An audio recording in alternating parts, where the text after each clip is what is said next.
Hello दोस्तों, CG job and education में आपका बहुत बहुत स्वागत है। यदि आप मेरे इस यूट्यूब चैनल पर नए हैं तो प्लीज़ मेरे चैनल को सब्सक्राइब जरूर करें ताकि आपको नई नई जॉब्स की नोटिफिकेशन मिलती रहे। चलिए दोस्तों, आज हम 9 जनवरी 2022 पेपर 2 बाल विकास हल करने वाले हैं। देखिए दोस्तों, दूसरा प्रश्न है आपका, सह पाठ्यक्रम गतिविधियां अधिकतर से संबंधित है। तो इसका उत्तर होगा दोस्तों, छात्रों का सर्वांगीण विकास। सह पाठ्यक्रम गतिविधियों में छात्रों का सर्वांगीण विकास होता है। तीसरा प्रश्न है दोस्तों, भावनात्मक और अनुभूति एक दूसरे से खाली स्थान है। तो इसका उत्तर होगा सी, भावनात्मक और अनुभूति एक दूसरे से आंतरिक रूप से जुड़े हुए हैं। प्रश्न 5 है, सतत एवं व्यापक मूल्यांकन संदर्भित करता है। तो इसका उत्तर होगा उपरोक्त सभी दोस्तों, क्योंकि सतत एवं व्यापक मूल्यांकन में इन ABC सभी पहलुओं को ध्यान में रखा जाता है। तो इसका उत्तर होगा डी, उपरोक्त सभी। प्रश्न 6वां है दोस्तों, छात्रों की उपलब्धि का मूल्यांकन करने के लिए निम्नलिखित में से कौन सा तरीका सबसे अच्छा है। तो छात्रों की उपलब्धि का यदि हमें मूल्यांकन करना है तो सतत मूल्यांकन से बेहतर तरीके से हम मूल्यांकन कर सकते हैं। तो 6वां का उत्तर ए, सतत मूल्यांकन होगा। ऐसे प्रश्न 7वां है, शिक्षक को कक्षा का वातावरण खाली स्थान बनाने की कोशिश करना चाहिए। तो कक्षा का वातावरण इन तीनों में आएगा। तो इसका उत्तर होगा डी, उपरोक्त सभी। तो कक्षा का वातावरण सहायता देने वाला, प्रजातांत्रिक और मित्रवत भी होना चाहिए। तो डी, उपरोक्त सभी इसका उत्तर होगा। प्रश्न 8 है, बच्चों में सबसे अधिक कौन सा स्वभाव पाया जाता है। तो एक छोटा सा बालक है तो वह दूसरों से नकल करता है, दूसरों की नकल करके सीखता है। तो उसमें अनुकरण करने की प्रवृत्ति सबसे अधिक पाई जाती है। प्रश्न 10 है, समावेशी शिक्षा को सफल बनाने की दृष्टि से निम्नलिखित में से कौन सा उपाय अपेक्षित नहीं है। देखिए, इसमें कीवर्ड नहीं है लिखा है। तो इसका उत्तर हो जाएगा सी, निःशक्त बच्चों के माता पिता को अपने बच्चों को विशेष विद्यालय में भेजने को कहना। इसका उत्तर सी हो जाएगा। देखिए, प्रश्न 11 में मुझे थोड़ा डाउट लग रहा है, समावेशी कक्षा में सामान्य बालकों के लिए निम्नलिखित में से कौन सा सकारात्मक पक्ष हो सकता है।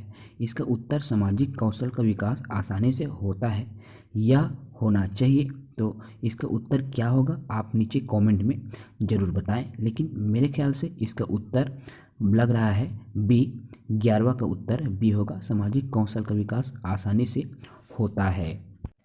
प्रश्न 12वां है, विद्यालय स्तर की शिक्षा में बालिकाओं और सामाजिक रूप से पिछड़े वर्ग के निःशुल्क और अनिवार्य शिक्षा नीति लागू किया गया है। यह किस अभियान का प्रतिनिधित्व करता है। देखिए, बालिका को एक पिछड़े वर्ग है, उसको अगर हम शिक्षा दे रहे हैं तो यह समता और समानता को सुनिश्चित करता है। तो इसका उत्तर हो जाएगा बी, समता और समानता। प्रश्न क्रमांक 13 है, एक विशेष आवश्यकता वाली भाषा कक्षा आदर्श है। तो इसका उत्तर हो जाएगा सी, विशेष इसमें सभी प्रकार के शिक्षार्थियों को एकीकृत करता है। विशेष आवश्यकता वाली कक्षा में सभी प्रकार के बच्चे होते हैं, जिसमें आपका प्रतिभाशाली भी आता है, विशेष आवश्यकता वाले बच्चे भी आते हैं, अर्थात सभी बच्चों को शामिल किया जाता है। प्रश्न क्रमांक 14 है, सूक्ष्म शिक्षण के भारतीय मॉडल में लगने वाला कुल समय है। देखिए, इसमें सूक्ष्म शिक्षण दिया गया है, न कि एक विषय के कालखंड। तो सूक्ष्म शिक्षण का उत्तर हो जाएगा सी, 36 मिनट। सॉरी, बी गलत है। देखिए, इसमें सी 36 मिनट हो जाएगा दोस्तों। प्रश्न क्रमांक 15 है, यदि शिक्षक को कक्षा में कोई समस्यात्मक बच्चा मिल जाए तो उसे क्या करना चाहिए। देखिए, यदि किसी को समस्यात्मक बच्चा एक शिक्षक को मिल रहा है तो बच्चे को परामर्श प्रदान किया जाना चाहिए। तो इसका उत्तर हो जाएगा डी, 15 का। चलिए, प्रश्न क्रमांक 16 देखते हैं। तो निम्नलिखित में से कौन सा बालक के विकास पर प्रभाव डालता है। तो बालक के विकास पर समाज भी प्रभाव डालता है, परिवार भी प्रभाव डालता है और विद्यालय भी प्रभाव डालता है। तो इसका उत्तर हो जाएगा डी, बालक के विकास पर ये सभी प्रभाव डालते हैं। प्रश्न क्रमांक 17 है, शारीरिक विकास का संबंध नहीं होता है। तो शारीरिक विकास जिसमें आपका बुद्धि शारीरिक विकास के अंतर्गत नहीं आता बल्कि बुद्धि मानसिक विकास के अंतर्गत आता है। तो इसका उत्तर हो जाएगा बी बुद्धि, क्योंकि प्रश्न में कीवर्ड दिया है नहीं, तो कौन सा नहीं है, तो बुद्धि इसमें शारीरिक विकास से संबंध नहीं रखता। तो इसका उत्तर हो जाएगा 17 का बी बुद्धि। प्रश्न क्रमांक 18 है, वह कौन सी वस्तु है जो व्यक्ति के जीन्स के अतिरिक्त प्रत्येक वस्तु को प्रभावित करती है। देखिए दोस्तों, जीन्स के अतिरिक्त जो अन्य वस्तु को प्रभावित करती है उसमें आपका मूल प्रवृत्ति भी आता है, वंशानुक्रम, वातावरण। तो इसका उत्तर हो जाएगा उपरोक्त सभी डी। प्रश्न क्रमांक 19 है, प्रतिभाशाली छात्र है जो अपने निर्णयों में स्वतंत्र हो, क्योंकि एक प्रतिभाशाली बालक स्वयं अपने निर्णय ले सकता है। तो इसका उत्तर हो जाएगा बी अपने निर्णयों में स्वतंत्र होता है। प्रश्न क्रमांक 20 है, साले आधारित सतत और व्यापक मूल्यांकन छात्रों के लिए उपयोगी है, क्यों? तो देखिए इसमें तनाव कम करने के लिए, मूल्यांकन नियमित के लिए, अपने कार्य को जांचने के लिए। तो प्रश्न क्रमांक 20 का उत्तर हो जाएगा डी उपरोक्त सभी। इन तीनों चीज़ों के लिए जरूरी होता है मूल्यांकन। तो इसका उत्तर हो जाएगा डी उपरोक्त सभी। प्रश्न क्रमांक 21 है, सीसीई प्रकार के मूल्यांकन का उद्देश्य है। सीसी अर्थात सतत एवं व्यापक मूल्यांकन।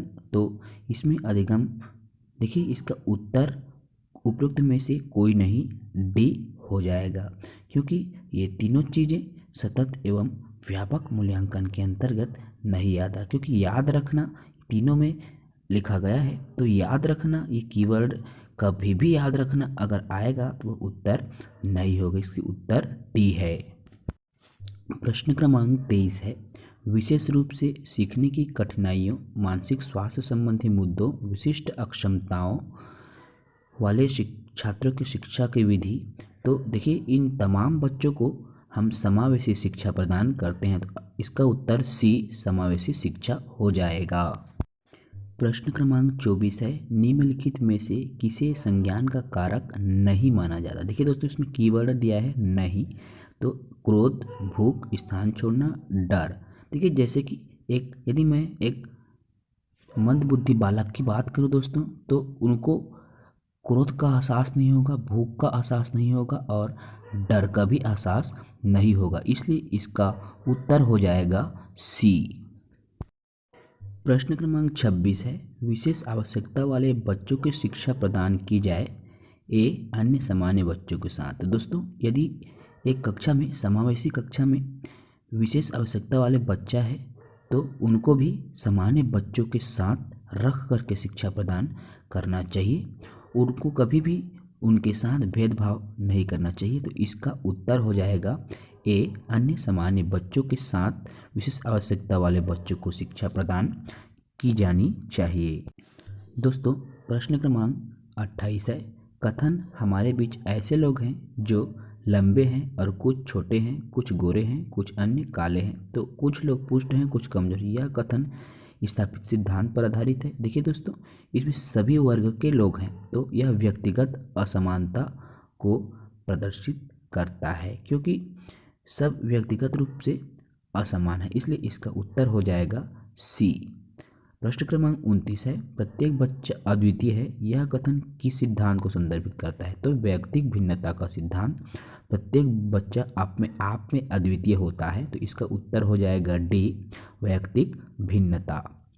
प्रश्न क्रमांक 30 है दोस्तों, एक बच्चा सा और वास का न्यूक्लियर और अनक्लियर के अंतर को नहीं पहचान पाता। देखिए सा और वास न्यूक्लियर और अनक्लियर में अंतर नहीं पहचान पा रहा है, अर्थात बच्चे में पठन संबंधी विकार है। तो यह डिसलेक्सिया के अंतर्गत आता है दोस्तों, क्योंकि डिसलेक्सिया में आपका पठन संबंधी समस्या आती है। तो इसका उत्तर हो जाएगा ए डायलेक्सिया या डिसलेक्सिया कहते हैं। यह प्रश्न क्रमांक 30 प्रीवियस ईयर में भी पूछा गया था दोस्तों।